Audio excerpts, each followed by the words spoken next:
Good evening and welcome to the April 25th meeting of the Portsmouth City Planning Board. We call the meeting to order. And for the first item, I'd like to have a motion to consolidate items 1A and 2B, and then we'll have a motion to postpone that one. So moved.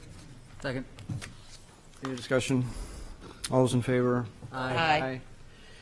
We have a request to postpone by Atlas Commons LLC as owner for property at 581 Lafayette Road, requesting site plan review approval for two four-story additions to an existing building that will total 72 residential units with associated site improvements including lighting, utilities, landscaping, and stormwater treatment management, and a conditional use permit from Section 10.5B72 for increased density, building height, and footprint. This property is in Assessor's Map 229, Lot 8B, and is in the Gateway Corridor G1 district. We have a request to postpone, which will be till, I believe, next month.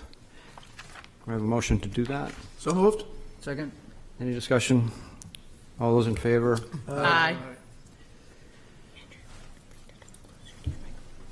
We have a series of public hearings this evening. Just for folks in the room, we did adopt new rules earlier this year. We'll have up to 3 opportunities for folks to speak. If you wish to speak beyond the first opportunity, you have to speak during the first opportunity. So the first round will be 3 minutes, the second round 5 minutes, and the third round 5 minutes if it's needed. If there's not people who wish to speak in the second or third rounds, I will not make folks sit and wait. I'll close the public hearing. But remember, if you want to speak in the second or third round, please do speak in the first round.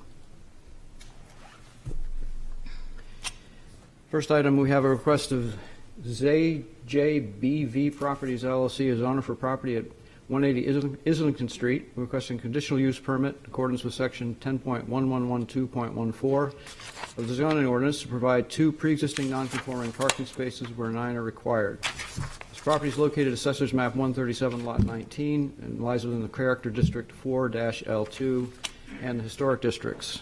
Who is here to present for Excuse this? me, Mr. Chair. Do we have an absence that Bill could? Good, thank you very much. Bill, would you be willing to sit? You will be seating full member tonight. Thank you. Thank you for reminding me, Jim. Thank you, Mr. Chair. Good evening, members of the board. Chris Mulligan from Boson and Associates in Portsmouth on behalf of the applicant, ZJBV Properties LLC. Also with me tonight is Eric Weinrib from Altus Engineering, who prepared the parking demand analysis and the plan that you have under consideration tonight, and Zeke Blumenfeld of Past Points Antiques, who is the prospective tenant that is seeking relief. This is a property, 180 Islington Street, which has, it's a mixed property. There's commercial space on the ground floor, residential apartment above. The materials in the packet explain the square footage. Zeke intends, if we get the relief we requested tonight, to operate a retail antiques dealership in approximately 1,100 square feet on the first floor of the premises.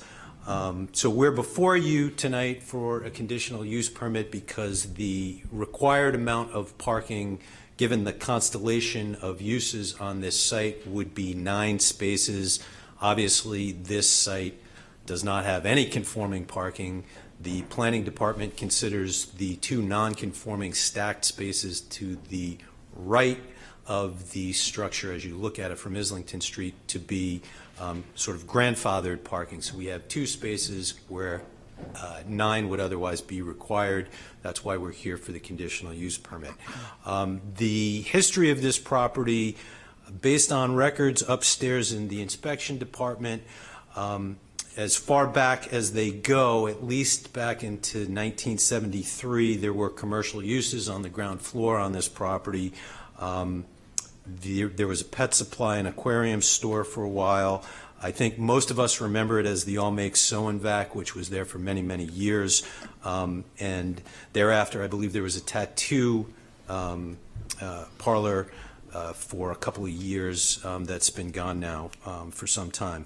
But what we have is a proposal, because we do not have enough space for parking on this site, and because the planning department does not consider the uses that it has been put to in the past as somehow grandfathering the current parking configuration, we're here for a conditional use permit. Obviously, this is on Islington Street in a main corridor. It's 0.2 of a mile from the Foundry Garage, basically the same distance from the Bridge Street public parking lot. I guess it's probably 0.4 of a mile from the High Hanover parking lot. So there's a fair amount of, there's more than sufficient public parking available within easy walking distance of this site. The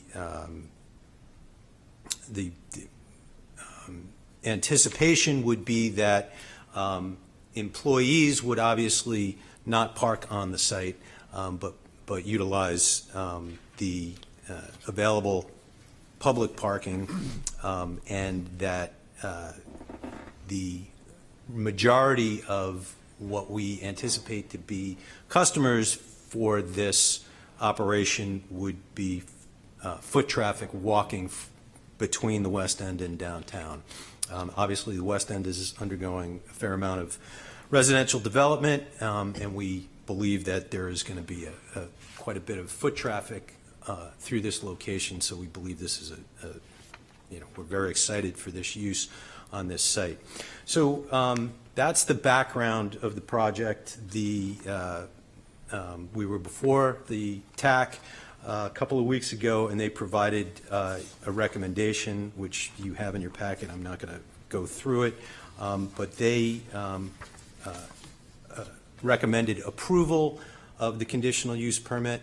What we've done, and you should see this in the updated plan that Eric provided, but what we've done is shown on the plan that we intend to install a bicycle rack in front of the building on the Islington Street facing, and also put signage reserving a portion of the front of the building to scooters and mopeds. So that's the sort of alternative parking that we'll provide. But so basically, just going through the requirements for a conditional use permit, the application meets all the requirements under section 11.12.14. The Technical Advisory Committee has reviewed this and is recommending approval.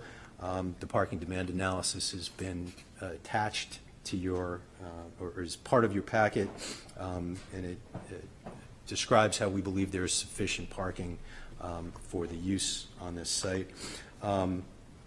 The application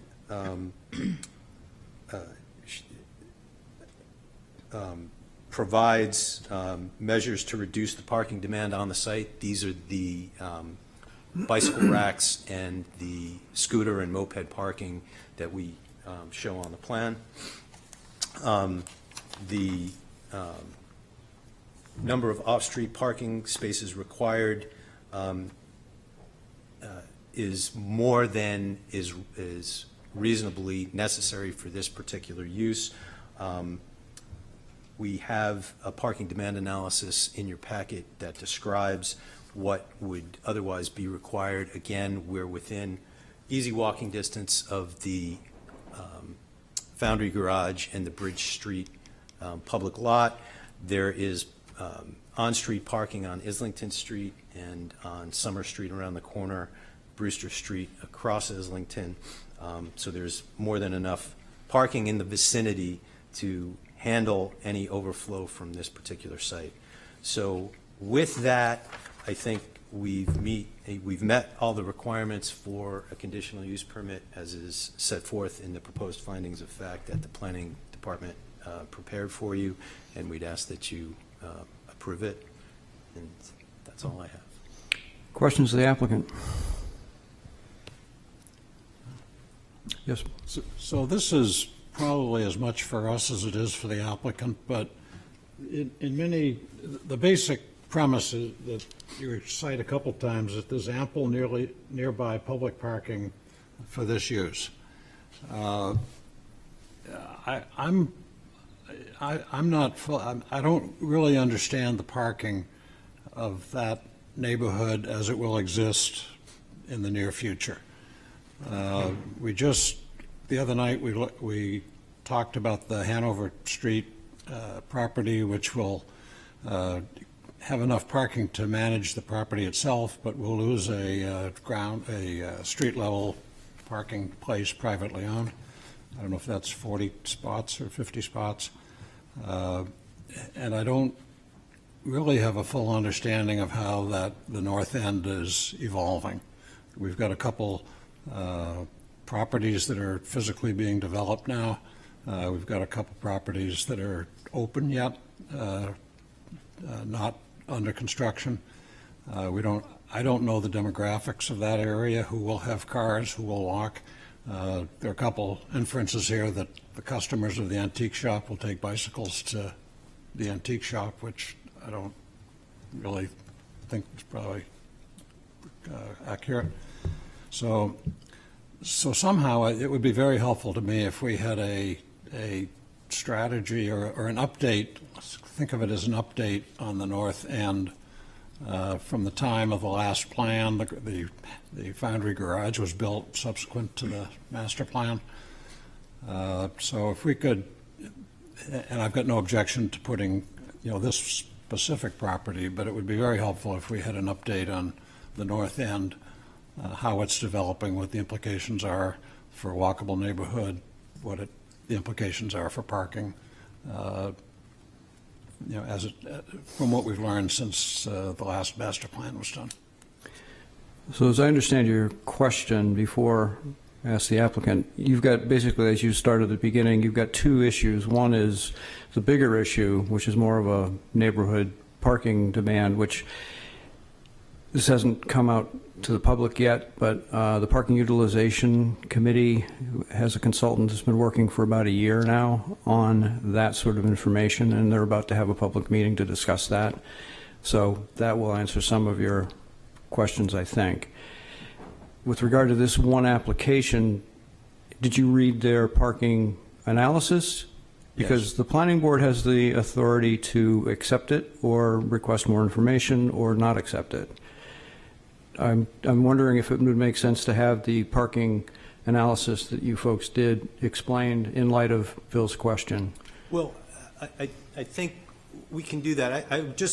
There's a lot to unpack in your statements, but one thing I want to make clear is that the provision of, say, bike racks doesn't necessarily correlate to the customers for the specific use that triggered this application.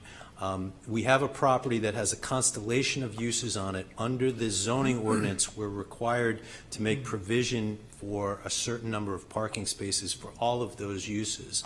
And that's why there's no space on this property to add additional parking. We just can't do it. It's not an option. But what we can do is produce certain alternatives that will mitigate the lack of parking that we have for some of the other uses, perhaps. I think you're probably right. Somebody's not going to ride a bicycle to pick up a piece of antique furniture.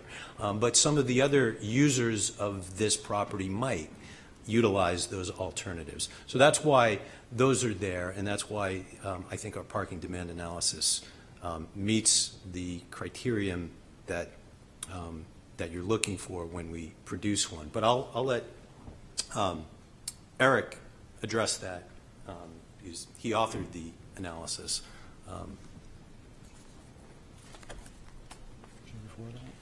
No, I just have a statement. Excuse me. Eric Weiner of Altus Engineering. Yeah, we prepared the parking demand analysis. We looked at both the zoning requirements for parking, as well as what we want to start off with is using the ITE information. And the ITE actually doesn't go down to this low of a demand. They're talking typically office building, box stores and so forth. So we had to kind of work from what was good practical sense, and that's how we developed our parking demand, which is, really does fall in line with what the zoning is. But I think in practicality, you're going to see one or two customers in the retail at best at the same time. And so it's going to be a lot lower demand than expected. There's parking on the street.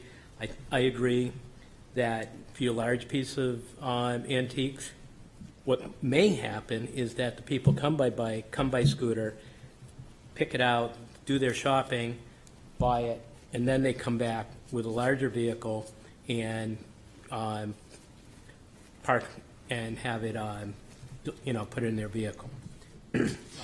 So we went through a process looking at the public parking, looking at there is a coast route right on the way so that employees that can't afford to live in town, they actually could be living out of town and be dropped off right in front of the facility.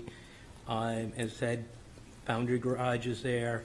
I didn't mention Bridge Street, and there, it continues to be on-street parking as well. Did that help you out, or? It does. Okay. I won't believe it. Just to try to help, I actually live not very far from this place, and I've lived in the neighborhood back on Islington Creek for the last 22 years. So I can say I personally have a lot of experience in the parking of this whole sort of area. The Foundry Garage definitely has helped to alleviate some parking issues, and I truly believe, at least for employees, that's the most logical place because it's 2 blocks away. It's a very short walk to get to the Foundry Garage.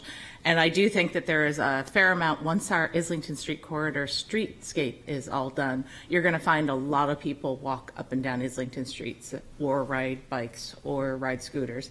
So I think that the people that might want to stop in and shop are probably not going to be driving cars, but there is that space at the front of the store so that if they do find something they need to come back later with a car and pick up, there is a place for them to be able to do that.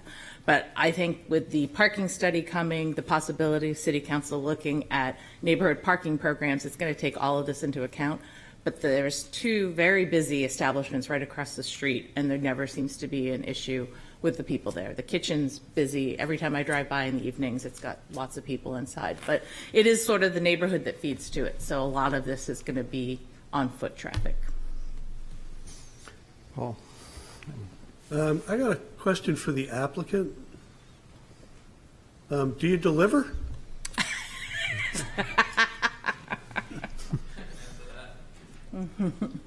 Hi, Zeke Blumenfeld, Past Points LLC, prospective tenant. I do deliver depending on the item. I mentored with Dave Pettigrew over at State Street, Strawberry Bank Antique and Vintage. I've been doing this informally for about a decade or so. With 1,000 square feet, I can't have a full furniture showroom, but I do want to cater towards a few large items. I have an Imperial sofa that I've moved in there. It's quite nice. It's an avocado green. And I want to serve the community and learn from the community and be part of what is becoming sort of a West End hotspot. With 2 restaurants across the way, Lexi's down the street and the gas station. Not to mention seeing how busy right around Congress Street gets during the summer. I anticipate a lot of foot traffic and both helping locals shop in my retail experience as well as people who are visiting from out of town. So I won't see a green couch strapped to a Honda Ruckus going down Islington Street. You would deliver that piece, or? Yeah, I do have a truck, and I'm not above renting a U-Haul, but with 1,000 square feet, I can't put in a full Chippendale armoire, especially considering it's 4 steps up concrete and then a divided foyer, which was hard enough to move a display case into, much less larger pieces of furniture sets. Thank you. And I'll just say that I like the striping and the signage for 2-wheeled only, because that's going to keep someone from parking and blocking the sidewalk. Joe? Thank you. I appreciate the questions that are being asked, and I understand that on a macro level, and I understand that we have rules to follow, but on a micro level, this application really passes the common sense test to me in every way. Very familiar with the building, have coffee, drive that street to and from work every single day, understand that, yes, it is busy. Several driveways all the way down Islington have very similar arrangements where sometimes people are backing out, sometimes they're backing in. This is an opportunity to support very small businesses in the core, which I love. It's a really opportunity for us. And also, there's a housing unit in that building that I would guess is below luxury rate right now, and we want to support that as well. In the documentation that's been provided showing the vehicles parking in the location where they're asking, to me, clearly, I would have, I don't want to suggest we change the application, but 2 cars clearly fit in that space. And one of the vehicles they're showing is a full-size double cab pickup truck, and it does not interfere with the sidewalk. So I'm in full support of any relief we can give this application. Andrew? Directly in front of this unit, the Islington Street corridor improvement is happening right now, yeah? And so there's presumably some improvement in overall streamlining to that. Have you looked at that? Can you explain what's proposed for the Islington Street improvements at this property? I It just actually looked it up. stops at Brewster. Oh, it stopped? Okay. I This- thought the next phase But just this went is past. before, yeah. No, it's right across from the end of Brewster, and they're stopping like right at the start. That's why you didn't include it. Right. The street is getting, The rest will be done next year. Yeah, I mean, eventually. the right. improvements are, the significant changes, as you say, stop at a specific location, but the rest of the surfaces do get treated, restored as well. But the design doesn't change significantly on that No, but last bit. specifically in their plan, they are defining the street level and sidewalk level and parking levels. Right. Because I know there are a lot of blended thresholds Got it. there, so to speak. So I think that this is inevitably going to be improved and Yeah. defined better, so. I think, just to clarify what the application request is and what Joe just said, you're requesting the 2 existing sort of tandem residential spaces on the right-hand side as you face the building from the street. That undersized area to the left is not being proposed for vehicle parking? That's correct. Any other questions of the applicant?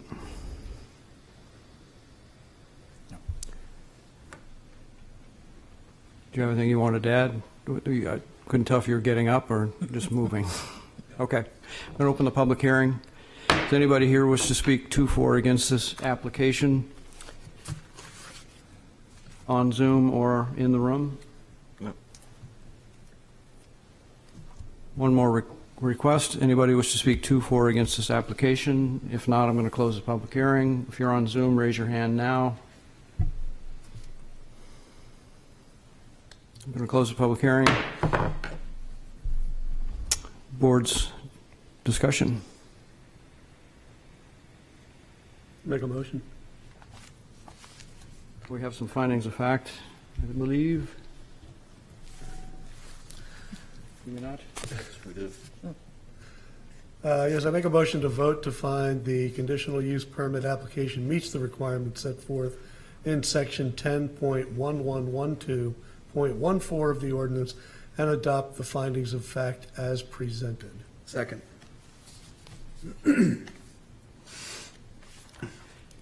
And I assume that would include accepting the off-street parking analysis as presented, because we have, it's left blank. Our board's option to require more, we're not requiring more, we're accepting it. All those in favor? Aye. Opposed? Those are accepted. Want to keep going? Sure. Vote to grant the conditional use permit with the following conditions. Parking in front of the building shall be designated for moped, motorcycle parking with appropriate signage. Second. Any discussion? All those in favor? Aye. Opposed? You're all approved. Thank you very much. Good luck with the couch. Hard enough to move in. Hopefully soon. So much easier. So- Next item is the request of Edward R. Reynolds as owner for property at 110 Aldrich Road, requesting a wetland conditional use permit in accordance with Section 101017 for the construction of a 768-square-foot detached two-car garage with an accessory dwelling unit on the second floor. Approximately 522 square feet will be impacting the 100-foot wetland buffer as a permanent impervious impact, with the edge of the proposed garage located approximately 76 feet from the wetland resource, and a conditional use permit request to construct a detached accessory dwelling unit in accordance with Section 10814.62. This property is located on Assessor's Map 153, Lot 3, and lies within the Single Residence or SRB district. I understand the applicant may be on Zoom. Yes. If you could introduce Yes. yourself. Hello, everyone. Ned Reynolds. You're loud and clear. Okay, great. Yes, I'm sorry I couldn't be there tonight. As you know, the meeting was postponed a week at a fairly late date, and I had travel that couldn't be rescheduled.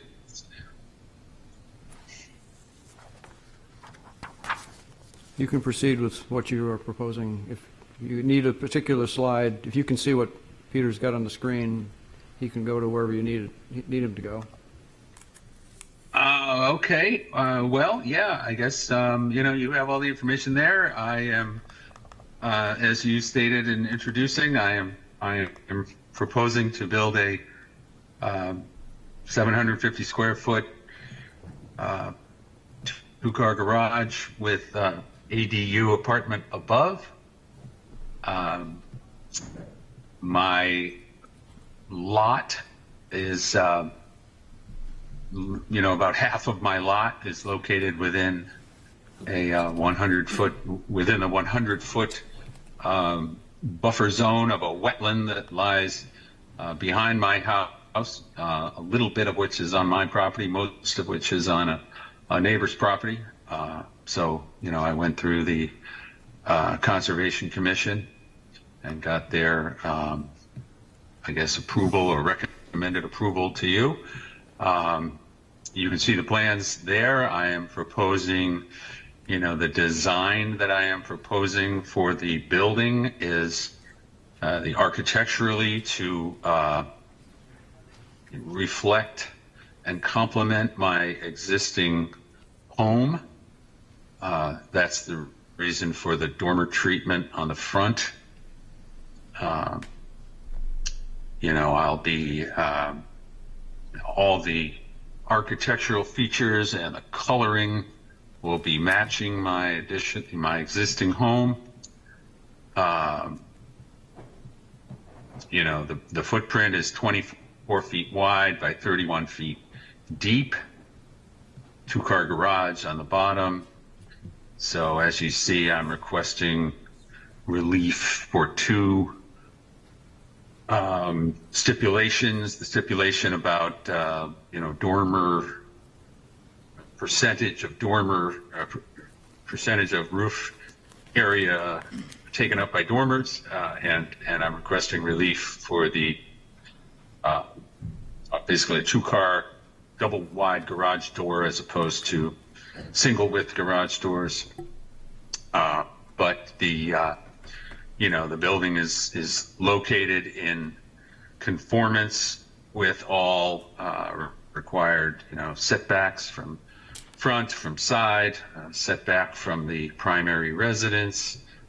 No issue there. No variance is needed.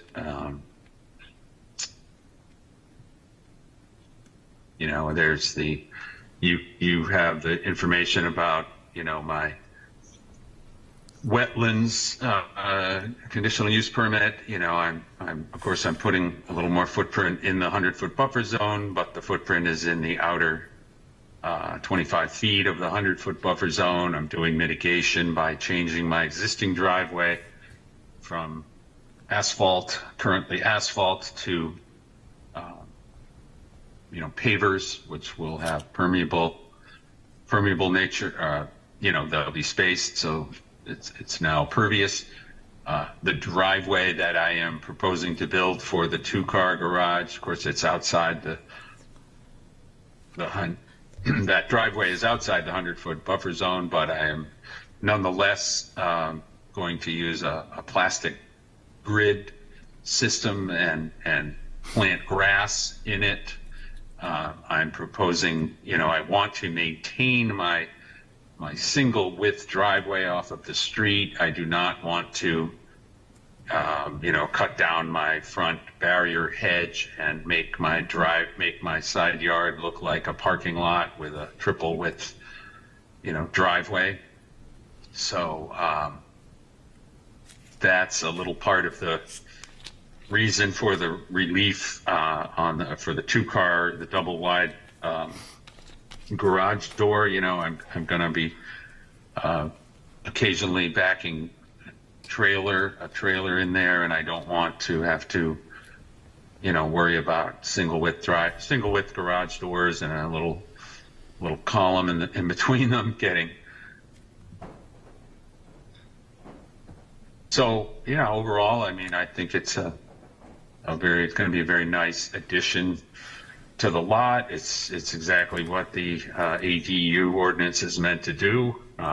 Encourage, the construction of more additional housing units on existing lots. I'm intending to live in that ADU, as I have 2 college graduate kids living back in my house, and my partner has 2 in-college daughters who will be coming home occasionally. So that's what we're trying to do, enhance our little homestead here in Portsmouth, and I'm prepared to answer any questions.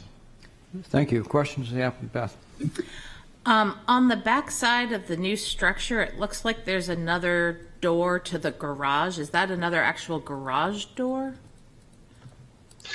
Yes, it's I'm planning to put a clear garage door there, just sort of for utility. First of all, that's the south side, so I want to put a clear garage door there to just let a lot of light into the garage. Just going to be there, so it's easy to get things in and out, like bicycles and grills and lawn equipment, or what have you. There's not going to be any kind of there's not going to be vehicles going through there. It's just a preference to have a large open space at the back of the garage. No, like restaurants have garage doors in the front of their restaurant, so they can just have it be open air. Yep, nope, I think that's great. I was just concerned you were going to drive vehicles through the garage, so. No. Yes, Joe. Very straightforward application. I think the relief that's being requested here is mostly or architectural, really, and I think it clearly there's been a professional architect hired to do the drawings and respect the proportions and the architecture of the existing house. Very straightforward, in my opinion. I'll be supporting. Jim. Thank you. Yeah, Mr. Reynolds, I'm a little confused about the relief you're requesting the planning board for, because on the agenda, it appears you're only requesting a conditional use permit for the wetlands impacts, and I'm confused about the architectural things you mentioned, the garage door and the dormers.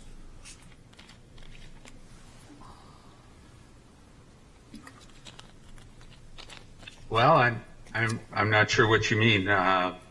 My structure requires both a conditional use permit for the wetland impact, and it also, an ADU requires a conditional use permit from the planning board.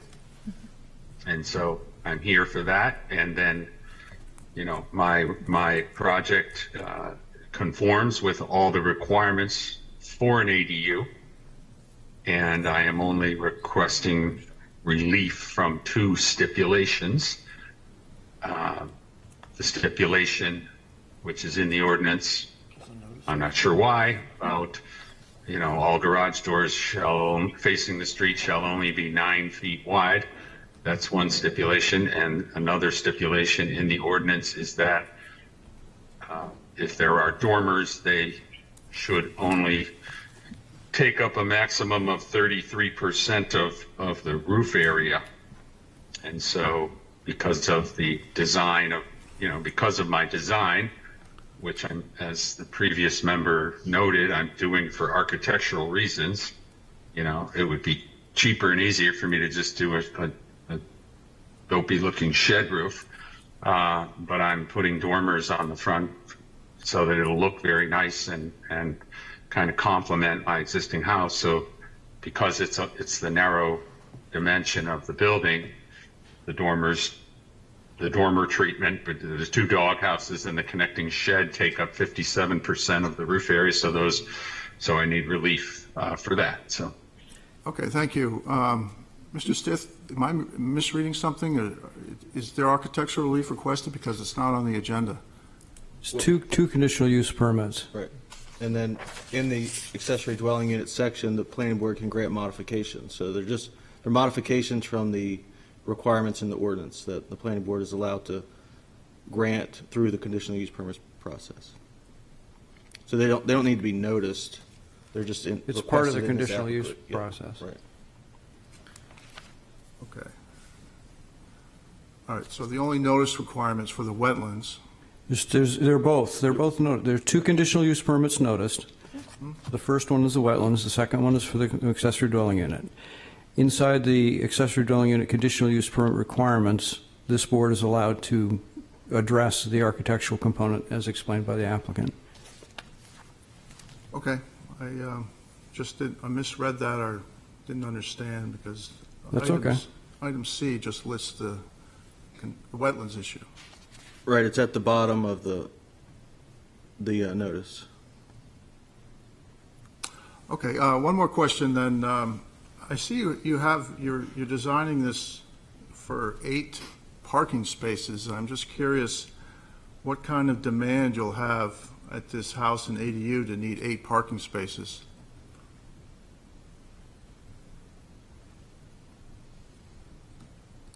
Did we lose him? Are you there, Ned? I think we lost him.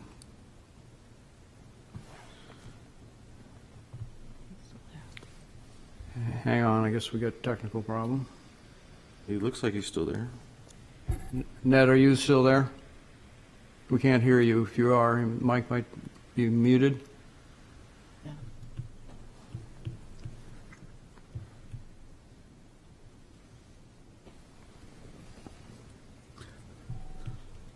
Go ahead.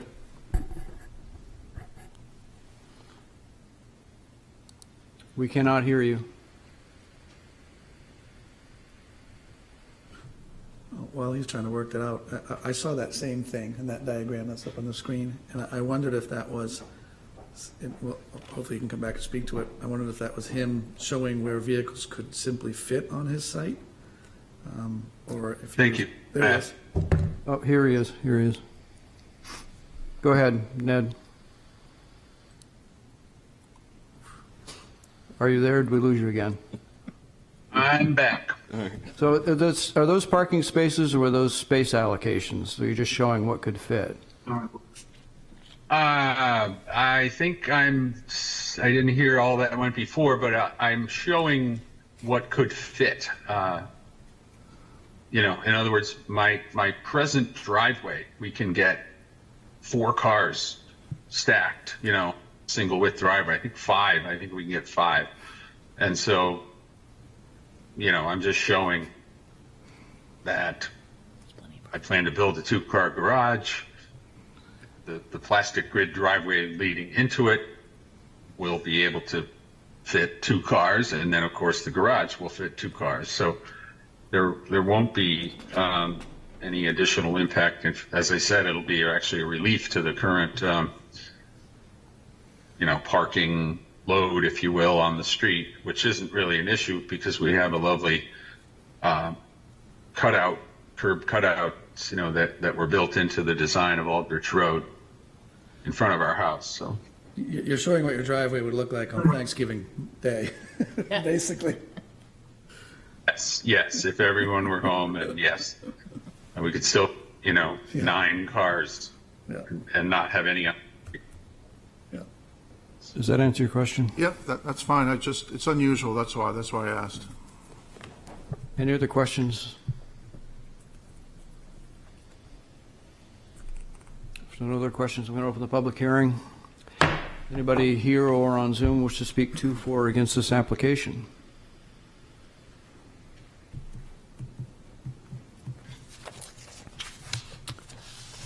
Please give us your name and address and proceed. Ellen Feinberg. I live at 75 Aldridge Road, diagonally across from where Ned lives. We're good neighbors for each other. And I guess my question for Ned is that I know that he has a very large vehicle that he's thinking about parking in this garage. And so if he parks that vehicle in the garage, then in fact he may have to park all the other cars in the driveway and still use the street. So I'm just trying to understand how that's going to work. Ned, can you? Actually, excuse, we don't have, it's not a Q&A back and forth. I Your see. question is noted, and then he will have the opportunity to address that or any other questions that come up, but it's not a That's dialogue. fine. Thank you. So that's your question? Okay. Yes, thank you. Should I Thank sit you. down Thank now? you. Yes, you can sit down. Thank you. So anybody else wish to speak to, for, or against this application? That includes Ned. If you wish to speak, you can speak. Or, sure. Thank you. Sure. Yes, Ellen is referring to my van and trailer. It's not really, so I guess it's a large combination, but beginning of 2023, I became the owner of a bicycle touring business where the business is to conduct multi-day bicycle tours anywhere in the country. Anywhere in the country. It's not a local business. So I have 2 15-passenger vans and 2 15-foot utility trailers that are part of that business van and trailer combination, referred to as the rig, which is needed to run a bicycle tour. The vans and trailers are, for the majority of the year, on the road, so to speak, away from Portsmouth.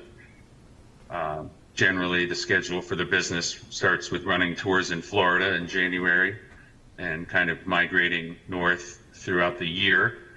For example, right now, one of my van trailer combinations is in Florida, the panhandle of Florida, and the other one is here in Washington, D.C. But around the end of October, the cycling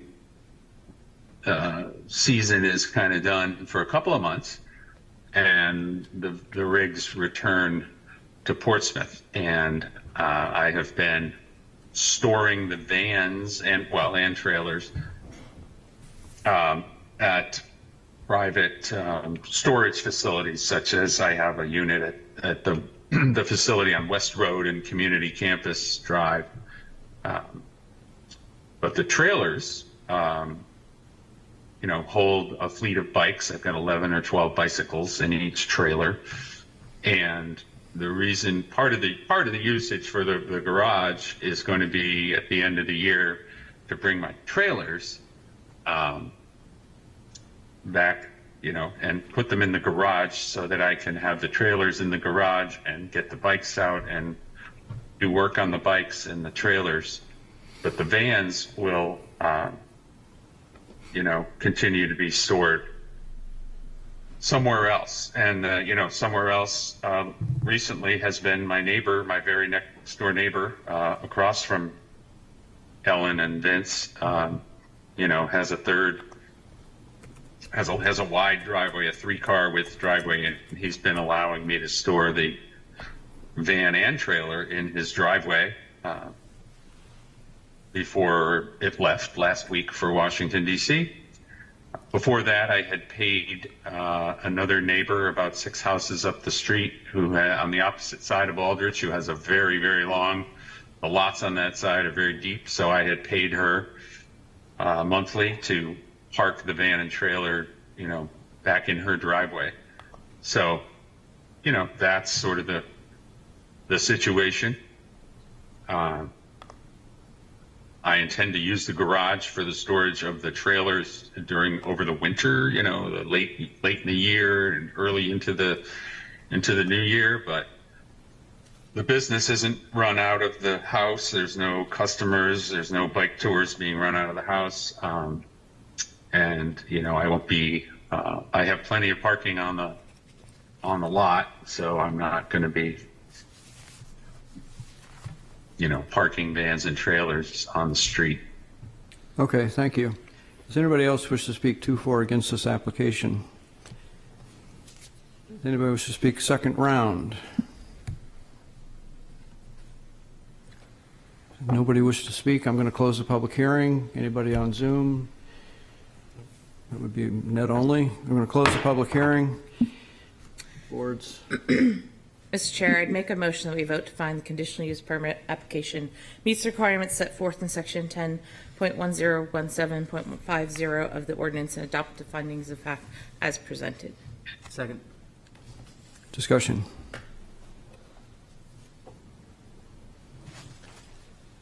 And this one is, which condition? Findings of fact for the wetland conditional use permit. Wetlands, okay. All those in favor? Aye. Opposed? I will continue, and I will make a motion that we vote to grant the conditional use permit with the following conditions, 2.1 and 2.2 in the memo. Second? Discussion? All those in favor? Aye. Any opposed? No, it's an aye. Aye. Any opposed? Motion carries. I will continue. I will make a motion to vote to find that the conditional use permit application meets the requirements set forth in section 10.814.62 of the ordinance and adopt the findings of fact as presented. Second. Discussion. All those in favor? Aye. Any opposed? Motion I- carries.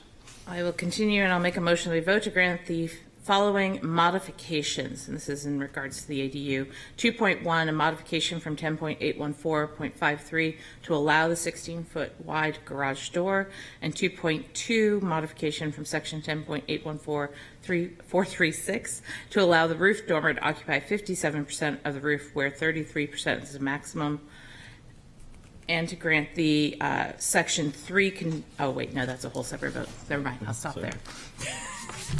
Lots of votes. Is there a second? Second. Any discussion? Yes. So I'll just speak briefly since we recently changed the ADUs. The 9-foot wide garage door we had a lot of discussion around it, and I'm happy to in the end, we decided in order to prevent things that might happen and go wrong and not look like the rest of the neighborhood, we'd rather make that modification. And so this is exactly the kind of instance that we were thinking about, where there are other ones, and not every neighborhood has a 2-car garage and looks like a 2-car garage, and that was our fear. The 33% on dormers was also something where we were afraid that people were just going to make small garages with really big dormers, and it might get out of character to the neighborhood or become just too big. So we had reasons for putting these in, and there was lots of discussion around it, but I do feel like this specific project meets the criteria that we would have considered as being an appropriate to waive that condition. I remember those conversations as well. We had a lot of them. Any other discussion? All those in favor? Aye. Any opposed? I will Motion carries. continue, and we'll make a vote to grant the conditional use permit with the following conditions 3.1 through 3.3. Second. Any discussion? Just a question about the documenting the residency requirement with the Registry of Deeds. Is that It's an annual certification, so we check in annually with anyone who has an accessory dwelling unit to make sure that they're living in one of the units. and anyone that buys this property in the future has to? Right. That's why Has it's to have a recorded at the principal. registry. They have to live in one of them, yep, as their Yep. principal residence. Okay, thank you. Any other discussion? All those in favor? Aye. Any opposed? Motion carries.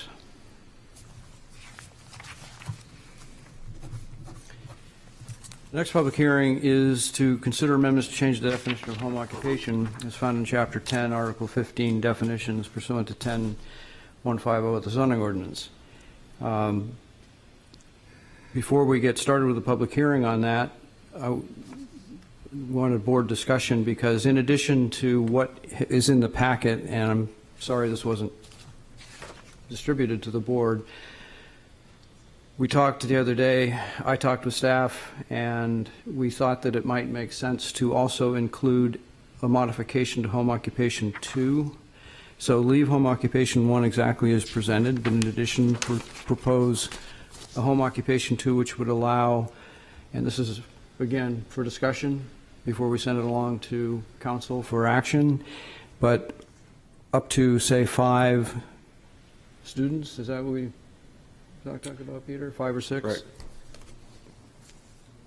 So changing, right now, home occupation 2 requires a special exception. We would change all of the special exception to being a conditional use permit to come to the planning board and to allow, again, a greater number of students, say, taking artist lessons or music lessons, that sort of thing. Yes, Beth. But that's, because it's under home occupation too, just to make sure I understand it, it's with not more than 1 non-resident employee and up to 5 students, not by special exception, which it is now, but by conditional use permit. Correct. Just want to make sure if I say it out loud, then I You understand. said it better than I did. Thank you. I'm good. So that's before we open, I thought the board might want to, because the board members haven't heard this, so obviously wanted to hear how the board felt about that. It's in keeping, I believe, with the goals of the master plan, which talk about more home businesses, and it's also in keeping with what we heard at the Land Use Committee last year. A lot of discussion about this, and some concern that the proposal just in the home occupation 1 may not be quite enough. So that's where it came from. Time to talk about it. If nobody else wants to talk, I feel like we would probably get support for this addition to city council. So I think it would be, and I'd be interested to hear what the public has to say or their input on it, but I have no issues with adding that one little additional change. I mean, we'd obviously have to submit the actual language to city council, but I think we can vote on the concept and have it submitted that way. And we can talk about it after the public hearing. I just wanted, since this was new and the board members hadn't seen it, I wanted to give you the opportunity to, yes, Jim? So I just want to be clear, the new part you're introducing is going from 1 to 2 to 5? Is that the new part? In a home occupation 2, which are presently allowed by special exception, it would allow, in addition to the 1 non-resident employee, up to 5 students. That's the new part, and changing it from a special exception to conditional use permit. So it'd be fully a planning board and not a ZBA review. Oh, okay. And then what was in the packet talks specifically about the arts? And would that be expanded to more uses, more home occupation uses like hairdressing or yoga? Well, home occupation, what was in the packet would allow no more than 2 at any one time. And to be a home occupation, you have to meet certain criteria. So if you had a home yoga or hair salon, it could only be within 300 square feet, and you could only have 2 clients at any one time. for home occupation 1. And what the chairman was talking about was having home occupation 2 be up to a certain number, 5 or 6, and be allowed by conditional use permit, where it currently is allowed by special exception. Okay. So to follow through the packet, home occupation is a defined term. Yeah. There's two types. There's one with a 1 and one with a 2, but they both have to fit the definition of a home occupation, which is what Peter was just talking about, the square footage limitation and that sort of thing. So home occupation 1 would be allowed as a matter of right, correct? Correct. Home occupation 2, which would be something more, and by having a conditional use permit, the applicant would have to show how that particular use and that particular proposal in that particular neighborhood works, Okay. much like we just had happen. Okay, so this is a generic thing with home occupation. It's not specific to the arts. Correct. Okay. Correct. That's what I need Correct. to know. Thanks. Yep.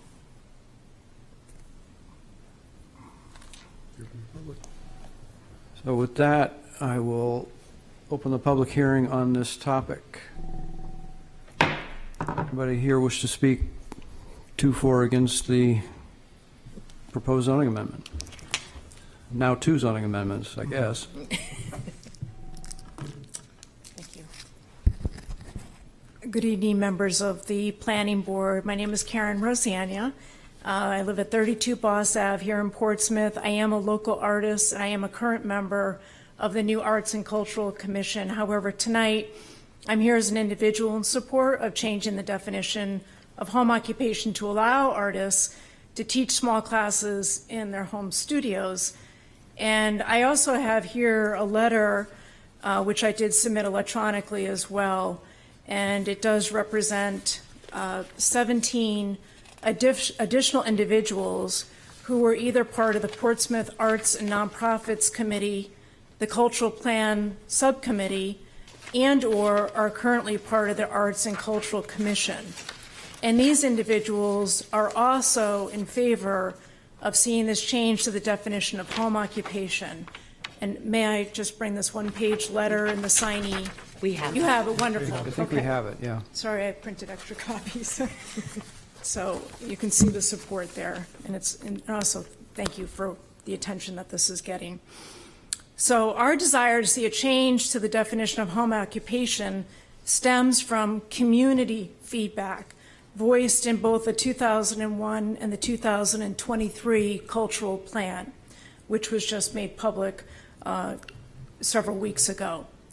Focus group and survey respondents want to see fewer zoning barriers for artists and more combination work-living spaces, including more flexibility for in-home instruction for music, visual arts, and other cultural education programs. This will allow Portsmouth to better retain and attract artists and is especially important when art studio buildings are sold. What if these buildings are redeveloped into something else? Where will these artists go?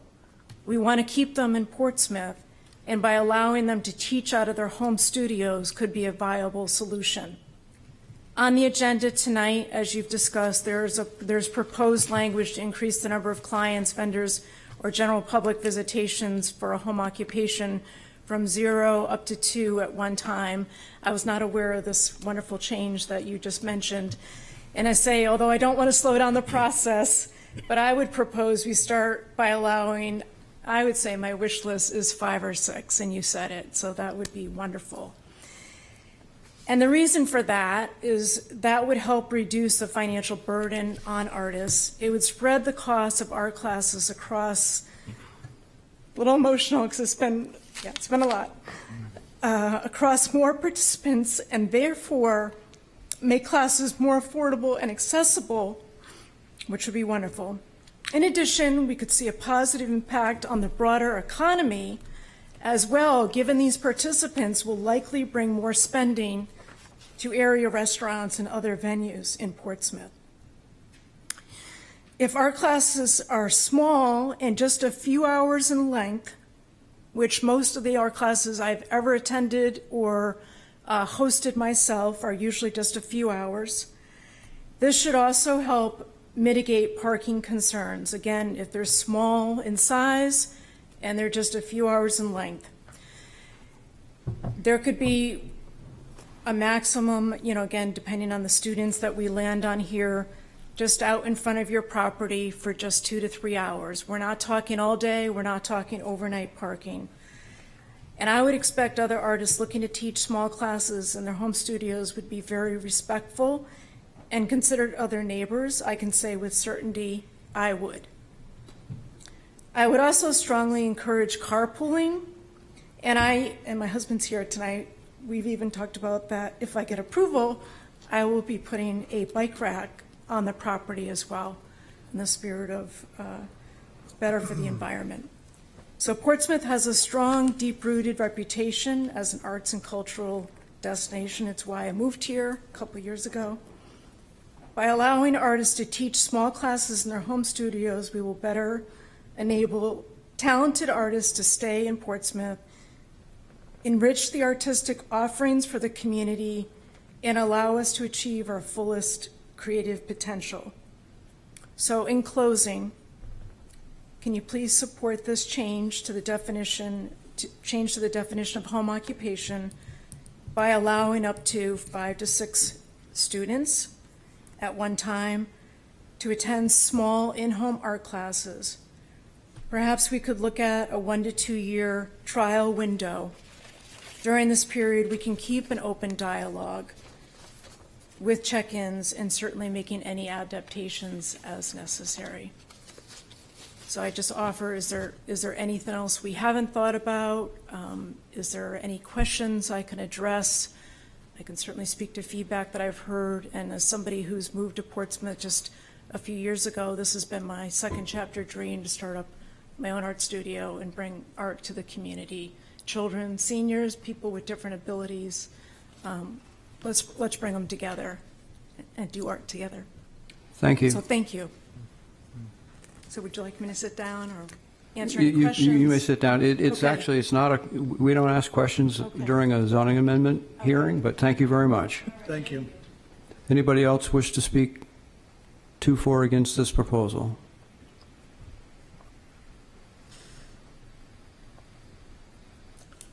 My name is Jeffrey Cooper. I live on Park Street here in Portsmouth. I'm also a local artist. Like Karen, I'm on the new commission, and you apparently received the booklet that is the Cultural and Arts Master Plan, which was based on a lot of public input from the citizens of the town, calling for a lot of support for the arts. And I basically standing up to support everything that Karen said, and I'm picking up on one particular thing that she just said, was the ways that you can support and make it possible for the local artists to live, work, and succeed here, living here in Portsmouth, rather than moving outside of Portsmouth, up the coast to Maine. It's really important, and it's expressed in the booklet that you just got, how important it is for the artists to be able to stay here in Portsmouth, and that's what this is really all about. I had thought that it was going to be like a home occupation one. All your explanation earlier was a little bit surprising to me, because I thought it was going to be the home occupation one where it was a by right. But either way, I would, in the current form, I would hope you'll all support it. Thank you. Thank you. Anybody else?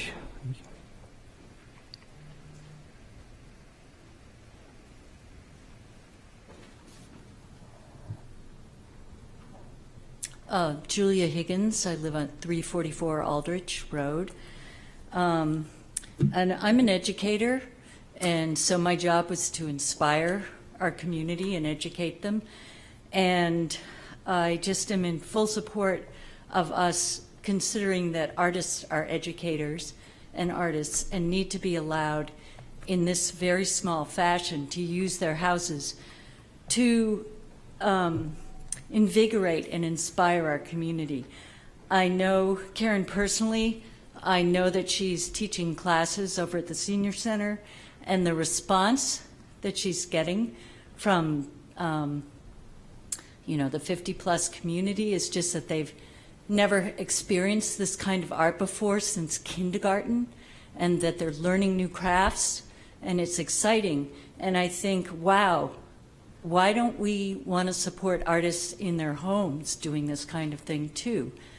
You know, when I moved to Portsmouth almost 10 years ago, what I loved about Portsmouth is that you could go downtown and see art everywhere. But you can't see that art unless you support the artists. And the artists are who create that art for us, and they can teach us how to do that art so that we can continue to feed our community with beautiful artwork. So I hope this gets accepted. Thanks. Thank you.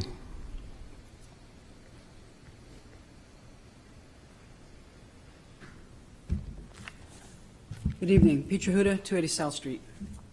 So I'm not here to speak too for or against this. I'm questioning the process that has just occurred here. You're looking for input from the public, but the public wasn't aware of the Second Amendment that was brought forward here, Chair. To bring forward to this committee out of nowhere, basically saying you discussed this with staff and it's on the agenda, and you would like public comment, how can the public give comment on something that hasn't been seen and hasn't been put out in the public? So basically, I ask you to follow the correct process in putting this forward for the rest of the public to be aware of what is going on. I'm just blown away by nothing has been put in here, and it was just brought forward. This is not process, sir. Thank you. Anybody else wish to speak to, for, or against the proposal?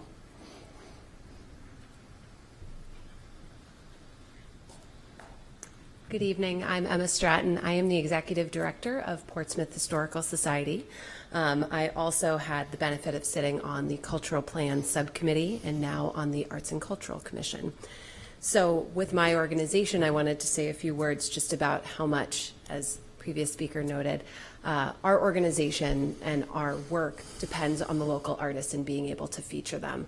We regularly feature exhibitions of local artists in our galleries, and finding a way to ensure we keep our artists here by having this ability to have them host classes in their home is a wonderful addition and ensures that we have artists here in the Portsmouth community. And also, as part of building the cultural plan, I also wanted to note that this specific zoning change was called out in the cultural plan as one of the steps we wanted to take that the City Council did adopt. So I very much support this change and appreciate your support in it as well. Thank you. Thank you. Anybody else wish to speak to, for, or against the proposal? Anybody on Zoom? No one has raised their hand. So. Second round speakers, anybody wish to speak one more time? If not, I'm going to close the public hearing. If you're on Zoom and wish to speak, now is the time. We'll close the public hearing. Just so folks understand how this process works, when something like this comes to the planning board for this evening's discussion, the planning board has the authority and the ability, if it so chooses, to make modifications to a proposal. It has to go to the council for 3 readings before it can become an ordinance for further public input. There's nothing sneaky going on here. So that's the way the process works. To Jim's point, I think we can make the language specific to be 5 or 6 students so that it's not, you know, auto body shop. But again, that's open for discussion. That's why I raised it at the beginning of the discussion. I'm thinking that our recommendation could be just up to 6, you know, give it instead of a range. And I think if we have a way of building in some flexibility, that is going to be dependent on the neighborhood they're in, the property that it's going on. There's going to be a lot of other factors that need to be considered as part of our conditional use permit, you know, parking, age groups, timing, all of these things. So I think by making a conditional use permit, it will build in that flexibility to allow us to not only have the 2 by right under home occupation 1, but then up to 6 as a conditional use permit under home occupation 2. I know if you're using a lot of numbers, it gets confusing. So to make it clear, we're recommending that home occupation, the first home occupation, would allow by right 2 students, or up to, could be obviously less. And then our second home occupation would then be a conditional use permit in front of the planning board up to 6 students. And that would be Let's break it down. We have this first conditional use permit 1. Is there consensus, or does the board wish to act on that part of the discussion first and then talk about the second one, or do we want to take them both on at the same time? Yes. I've got a question that relates to both, actually. I think when people talk of art in this context, you're probably talking graphics artists. I'm thinking of musical artists. I was too. For a neighbor, it's quite different if you've got somebody teaching 5 drummers than it is somebody doing painting. And so that would even relate to the by right. There's got to be some provision to protect the neighbors from noise pollution. That could be handled for the larger subset 2 of this with a conditional use permit, but I think even for the by right, there has to be some protection of the neighbors from noise distraction.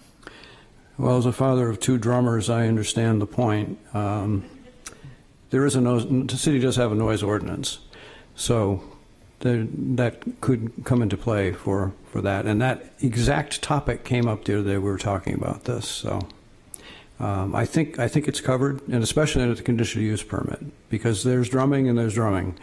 You know, there's drumming to alert a whole neighborhood, which is a pretty dramatic event, and there's practice pads that make hardly any noise at all.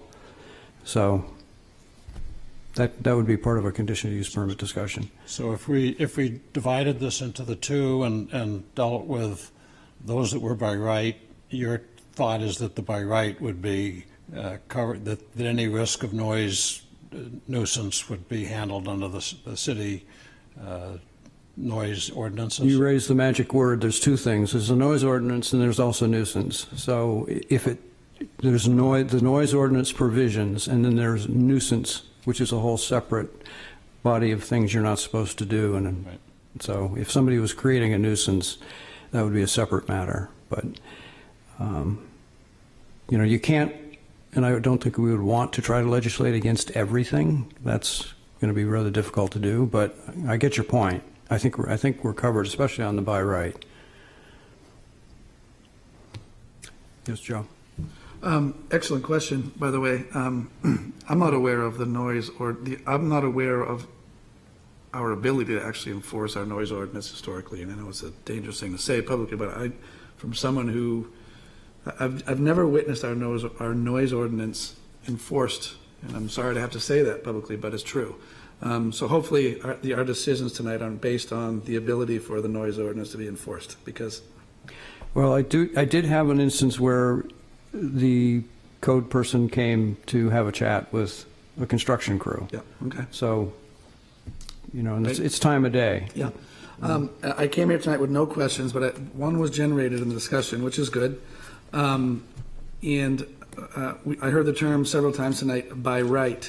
Again, in full support of this effort.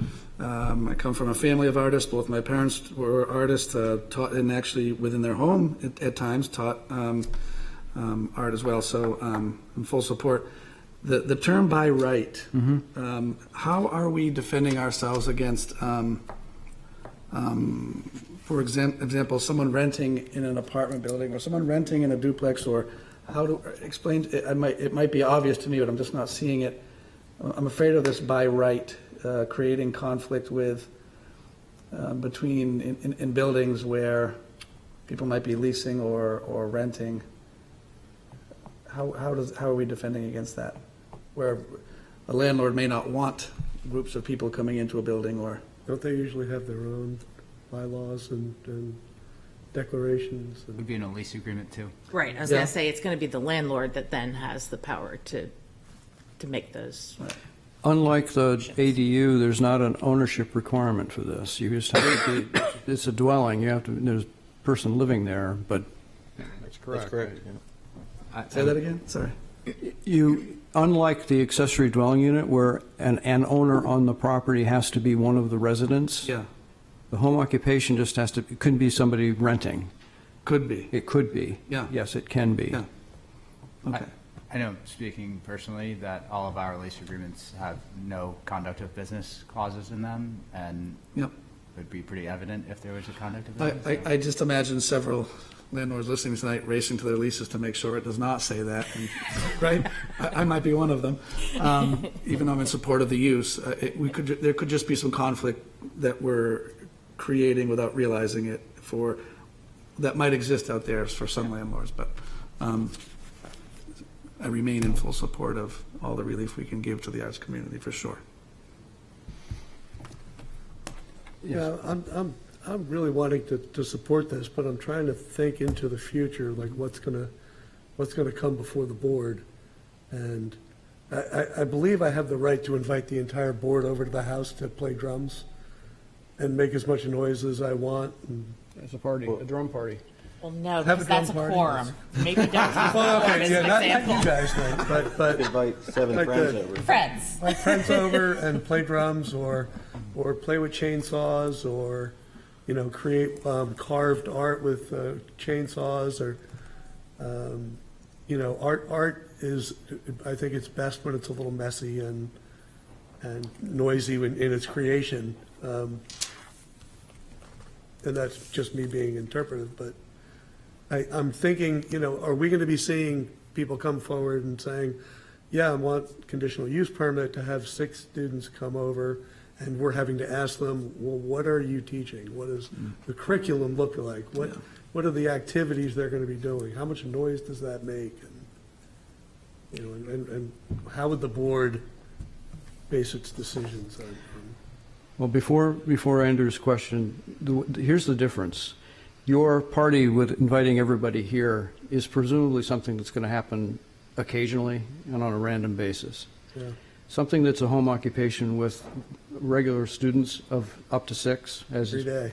it could be whatever it could be. That's part of the conditional use permit discussion. So it could be lessons that will be happening 3 times a week for 4 hours an evening, afternoon, morning, whatever it might be. That's the purpose of a conditional use permit. So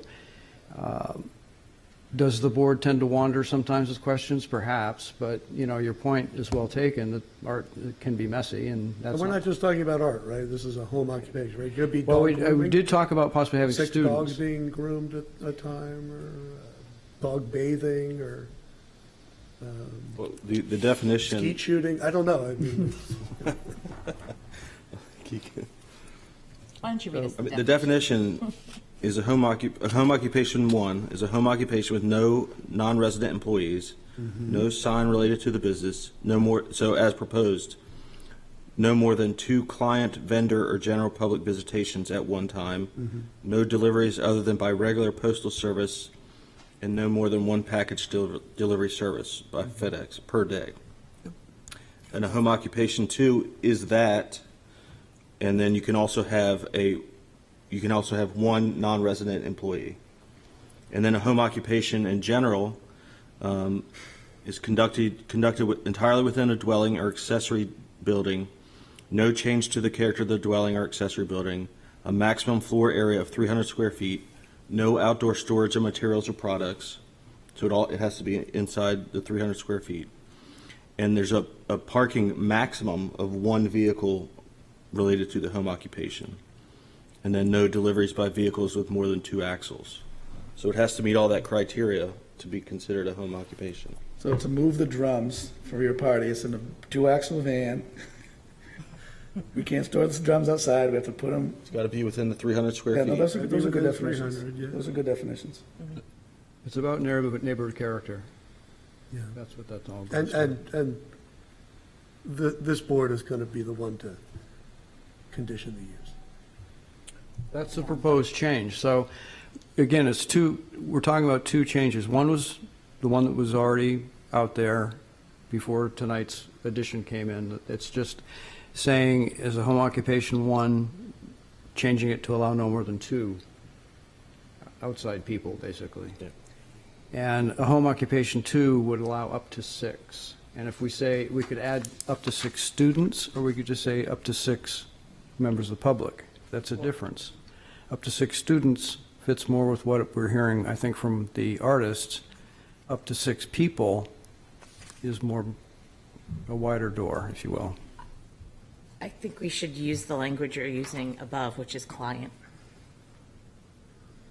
Because in home occupation 1, not more than 2 clients. So no more than 2 clients or no more, I think we stick with the word client because it's a paying customer at that point. And whether you're teaching them or washing their hair or, whatever the case may be, tutoring them on biology, I don't know. It could be any kind of occupation. That is a difference. I'm open to it. There's a difference. I understand the rationale. Me too. Andrew? Yeah, just speaking to Paul's point, I think it's entirely discretionary based on character, neighborhood, occupation, as well as pre-existing conditions to that occupation. So there are a lot of governing parameters that Peter just read off, particularly with the amount of space that somebody has to conduct this stuff.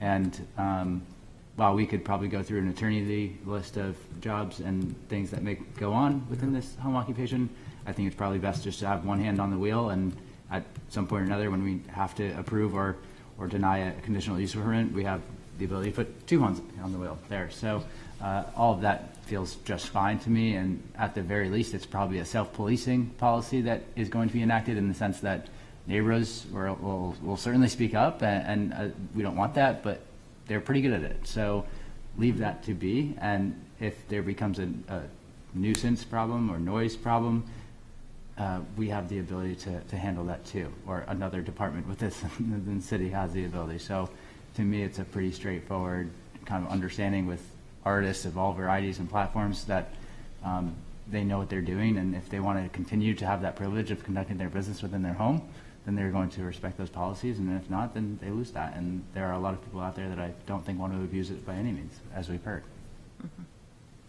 Thank you, Mr. Simonis. Like that. Hopefully. Bill? Would it make sense under the basic home occupancy statement where it's got this is what you're going to think of as by right, I guess. You got A, B, C, D, E, it has to comply with. Could there be an F which requires compliance with Portsmouth noise ordinances? There could be, but you don't usually say you have to obey the law, which is that's what that is saying. Yes, it is. So, that would be redundant. If you wanted to impose a special noise requirement, that could be an F. But noise is very tricky. I'd be careful with that. That's why motorcycles roar through town and the police say they can't do anything about it. That's why I'm comfortable with the CUP version of it, but I'm not comfortable with the by right version of it.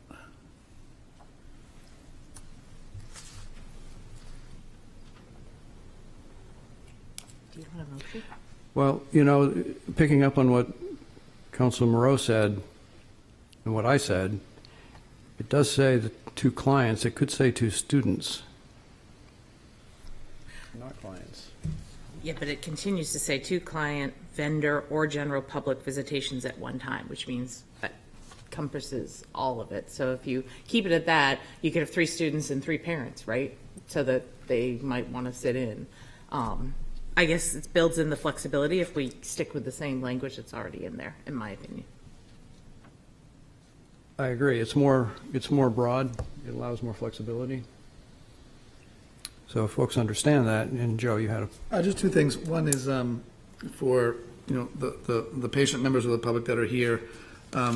It sounds like we're reviewing this in great detail, and it sounds like we're nitpicking these things. But the fact is, these words matter, and we're trying to. We have to interpret them later if they survive. Absolutely, and we're trying to build language that is going to guarantee success of this moving forward. So we want to make sure it's right. Going back to my question about building owner versus tenant, is it not appropriate to ask that if a tenant is coming before us with a request that they have permission from the property owner? They would have to. Excellent, Yep, thank you. They would have to. Thank you. So the proposal is as discussed for home occupation 1. What Beth has said without making it a formal motion yet is basically the same language, but saying up to 6. I would support that. Is that fair? Mhm. Yeah, I'll make a detailed motion if you want. Folks comfortable? Are you ready for a vote on this? This would be a recommendation to council. I'll make a motion that we vote to recommend to City Council to hold first reading on the zoning amendments for home occupation as follows.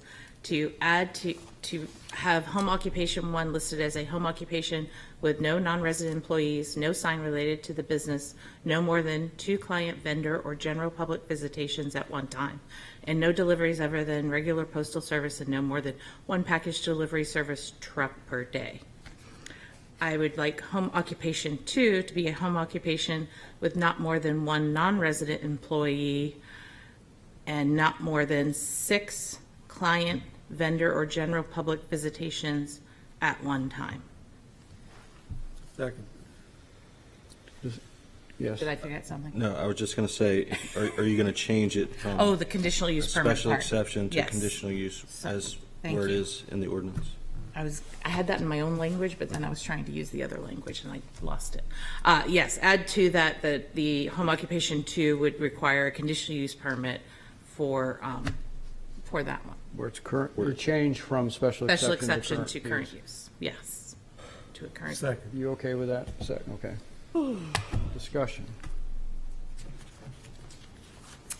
Yes. I grew up in a house where my mother actually had a salon in our basement, and she used to have her 1 chair for washing and cutting, and then she had 2 dryers. So she always probably had at least 2, sometimes even 3 people, depending on how long it took for someone's hair to dry. She was the only actual person that ran it. So I did spend my childhood with, 2 parents who were both self-employed, one in the house and one not in the house. So I get that these are really helpful ways. It's also if you're young and want to be able to work and make some income for your family, but at the same time, you might have small children. I mean, I truly grew up sitting in a chair and playing in a playroom next to the salon. That was just how I grew up. So I find this very normal and something that I think will really be well embraced by our citizens and residents. And I think the changes to home occupation 2 are really opening it up for a specific place that you will really be able to notice the neighbors and have a public hearing. And I think once we hear from the public about each one of those requests, I think that will also help inform us as to what's allowed and what might not be willing to be allowed. And on these changes as well are going to go to City Council. And at first reading, the City Council can change it. At second reading, we have a public hearing. So there will be more opportunities for the public to weigh in on any and all of these changes and recommendations to them. Anybody else? Sounds good. All those in favor? Aye. Any opposed? No. Motion carries. Let there be art. Let there be art. My screen just went blank. Now we got to talk about solar panels. We need to schedule a public hearing for the solar amendments. Oh, so we don't have to talk about it? We just have to schedule it? Well, there was one thing to talk about, Okay. if I can find it. If folks can bring up the proposal that the HTC, Yep. I got it in or front of if me. you go right to the very end of it. Very end. Got it. Okay. Definitions? Definitions, the last clause where it says, under not visible from a public way, comma, or a place which the public has a right of access, to which the public has a right of access. I think that clause should be deleted, and the city attorney agreed with me. Where are you? Sorry. Right At the very end of your package, the very end. last page. 50? Yep, page 50. It's Oh, in red, definitions. it's in red. The very last definition is what he's talking about. Is this the language that, however, this is the language that has been shepherded through the HDC? Yes, and the chair of the HDC was in Rome when I sort of semi-reached her earlier today, and she said she was okay with it. I'm going to follow up with her next week for additional discussion, but I understand they have a historic district there as well. What was that? I think the whole, Rome. I think Rome is. Well, I'd hesitate doing anything at all that, that makes any changes to this, that the HEC as a group, in addition to yourself, Mr. Chair, and the chair of the HEC have been working hard on this language, and that last sentence has a lot of weight. And there's a lot to it that I would imagine some of the members might have. well, the first part of the sentence stays. It's the last clause. Or a place The to which the issue, someone may here's the pay issue, taxes. you know, let's all go up into the city manager's office and with a telescope. Yeah. We can see a lot more from up there than you're seeing walking around, Yeah. to say, the south end. Yep. Or on the roof, or, you know, pick a spot, you know, that's the person who's determined to cause a problem, that's the concern. And the city attorney also agreed with that concern. So Yeah. I feel it should come out, but hey, that's why we're here. We're going to make a recommendation. Jim? I just want to be clear, that you just want to take out the "or place which public has a right to use access." That's Correct. the only part? Okay. Doesn't change the substance of what the HDC did. I had some back and forth with them. I had some other proposals they didn't accept, and I'm fine with that. That's their thing. But this one, I think they made a ordinance boo-boo. I agree, because, I mean, you could say airspace is, and someone has a drone and they can fly it up and see them, and that legally, I think that has a real, it opens a can of worms in Pandora's box that I don't think we want to open up. But leaving just any portion of a historic resource that is not visible from a public street, sidewalk immediately adjacent to the property, to me, is more than enough to Well- say what's a public way. Sorry. Well, if I could, as I alluded to the last time we met as a group to talk about this in our work session, I feel very strongly about this subject. And I was prepared to talk at length tonight about it. I won't do that because apparently this isn't the time to do it. But, You can if you like. well, I'll just say a few things. And one is going back to the original motion that was made by some counselors. I was puzzled by the motion. I was disappointed and I was surprised by it, especially on the heels of our 400th anniversary. Anything at all that threatens the heritage and historic history of Portsmouth, Portsmouth Historic District, needs to be defended against. And I was really surprised by this. And I'm really actually equally surprised that we've come to a place where there's a document in front of us that the HDC has endorsed, and that I assume we are close to endorsing as well, and might actually get this nightmare behind us, because, so I'm just sensitive to any changes at all that take any responsibility, regardless of how minor, away from the HDC, who is definitely suited to hear and see these applications. They're best suited to make these decisions. We have a nationally recognized historic district that it's a delicate thing to maintain. It's a difficult thing to maintain. It's a costly thing to maintain, and it's a pain in the neck, actually, and it's supposed to be because it's a special thing. So I'm just explaining my hesitancy of changing anything further, but I could be convinced otherwise. Well, I agree with what you just said, and the reason I proposed the change, and the reason I discussed it with the city attorney, is I want this to be defensible, because I also agree that the HDC is very important, the historic district is very important, and I've spent a lot of time arguing zoning issues with attorneys. This is a zoning issue now. That clause can create a problem, and it could create a great weakness in the balance of this proposal. So I don't think it's it's coincidental, it's at the very end of what they proposed, I think. I think it's just purely coincidental, but it was flashing red to me when I reviewed it. So it's again, it's actually in defense of the HDC that I'm making the suggestion.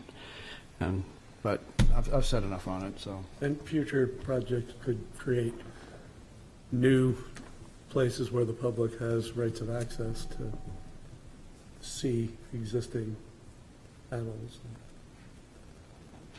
Yeah, I mean, I'd like to see that. It's just awfully broad. After that comma. Yes. Legality and litigious nature aside in this city, I think we have to look at it also from the perspective of how we did with the ADUs. Say this moves forward, it gets passed, and everything is written in stone, or at least for the time being.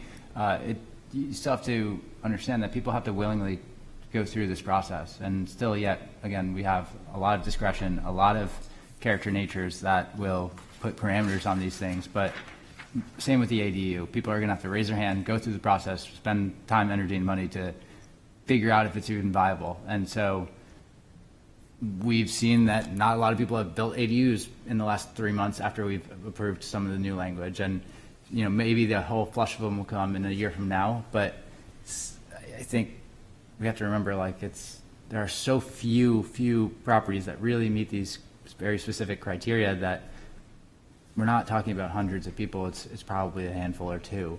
While I resoundingly agree with you, Joe, and the chair, it's just such a small percentage and niche of this town that we're actually talking about, and still they have to come before these boards to do these things. So, Yeah, I'm sorry if I could just follow up to that. However, the concern is we're simply making a recommendation forward. And following the council meetings on this topic, I'm not confident that the council won't, I'm sorry to say this again, something else that I'm sure will be controversial. As an employee of the city, actually, I'm saying this. They may not follow this recommendation, and there's been discussions remaining, still discussions and chatter about completely taking the responsibility away from the HEC, which I think is very disrespectful to that land use board. And that fear is still out there.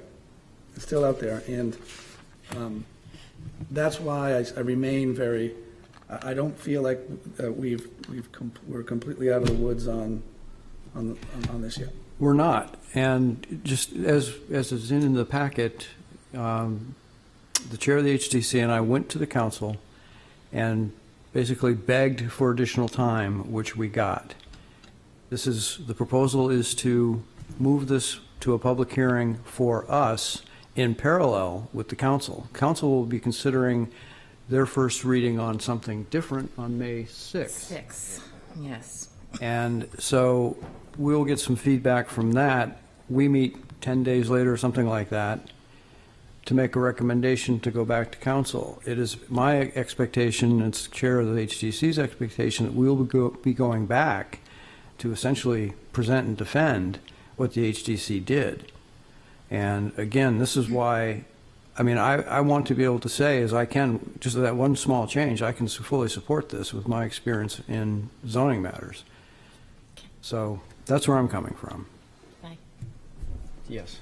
I'd love to schedule this, minus that language, for a public hearing, but I think this really, just to talk about it as a whole, I mean, they've created an exception, right? There's a narrow exemptions from certificate of approval, and that's number 7 in our first page.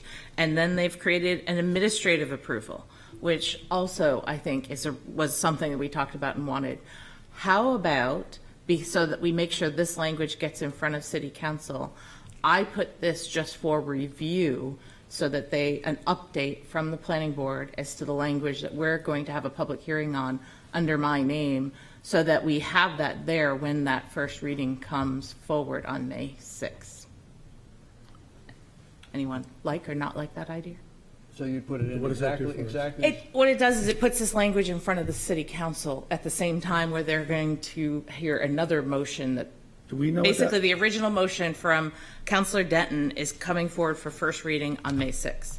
If I also under my name have an update for where planning board is on this issue, that would at least give them both, so that I think it would give them more information so that they know we're about to have a public hearing. These are the things that HDC worked through for the planning board, and this is what planning board's about to hear from the public on. Shouldn't we give them the chance to finish this process before it comes back? And that way, maybe his motion can get postponed again. That would be my hope Absolutely. in doing that. I think that's a fantastic Does that idea. help? Absolutely. Then I'm going to write myself a note. Now, Beth, would you bring, if we eliminate that clause, would you bring it that way? Yes, I would. Absolutely. So what's the board's feeling on this? The feeling of with the minor change. With the one change at the end. I haven't heard, I can anybody live with else, that. anybody else? Personally, for my own vote, I could live with that language, knowing that it's been through our peers, the HDC as well, and that they are in agreement with that language. And I've read it thoroughly. The language is a substantive improvement. Wiser people than me can figure out how to make it work, but the removal of that language is a substantive improvement. Jim, you have any? Yeah, I agree strongly with what Joe really summarized well, my feelings about the HDC's authority on solar panels, and he just nailed it. So I agree with the Council Monroe's plan and that striking the last section of the language. Thank you. So should we need a motion to strike that language, schedule a public hearing, and ask Council Moreau to put it under her name? So moved? So moved, yeah, second. Something else. Any discussion? All those in favor? Aye. Any opposed? I think it's a great plan. Thank you very much. We're done now, right? Just very, very quickly, just a quick update. Andrew and I have had conversations with a couple of potential master plan consulting firms. We're going to have a couple more conversations. Vice Chair Mahana is going to take part in at least one, maybe two of those conversations as well.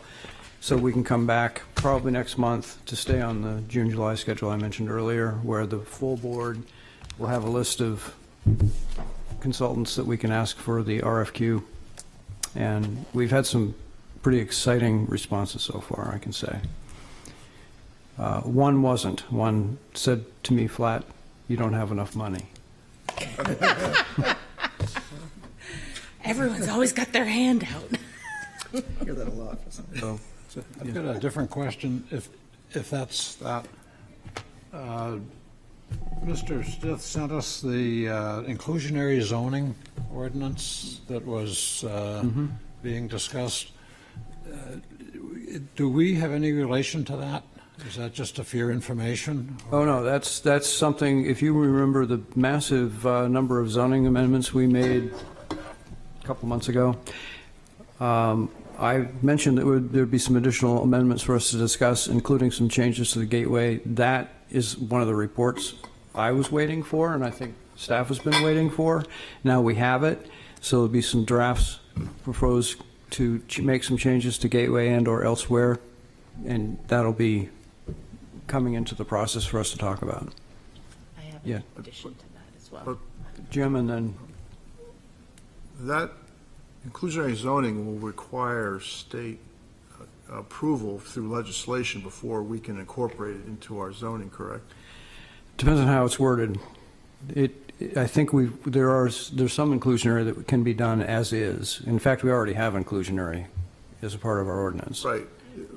I understand, right. Our inclusionary zoning is the incentives for the extra Right. story, Right. but the exclusionary zoning that I read was more like Maine's and Massachusetts, where you shall provide, it's kind of like a mandate versus an option. And I understand that takes state of New Hampshire legislation. Omnibus is proposing that. What was that? There is legislation proposing that specific request about mandating workforce housing in our zoning. It's still at the state level. We don't have it yet, but it has been proposed, and it's still last I heard, favorably moving forward. So we'll see if we actually get it. It's part of Senator Perkins Coca's omnibus. I forget what the heck she calls it. Omnibus. I think. Omnibus, yes. But you're right, but when I read it, the way I saw it, we might include it as we have presently, as part of a bonus, because when the RKG report was first teed up, we had questions from developers. We couldn't get a straight answer, basically. You know, is it 8%, is it 10%, is it 5%, is it 15%? What can you afford to do? And now we have some metrics set to work from. Okay. So, good question. But again, any substantial changes to our incentives for workforce housing, similar to Maine or Massachusetts, which I think New Hampshire is the only state in New England that does not have mandatory or options for mandatory, and this is why it's been so difficult for all these years. And, We're not home rule. right, so if the bill moves forward, we will, but at this point, we can't. Not in that way. We might be able to in a different way. So, but that's something we can talk about, as I mentioned. So anybody's interested in a presentation on that was given to the Housing Committee at our last meeting. We actually had a presentation from the consultant, and we actually put together a working group.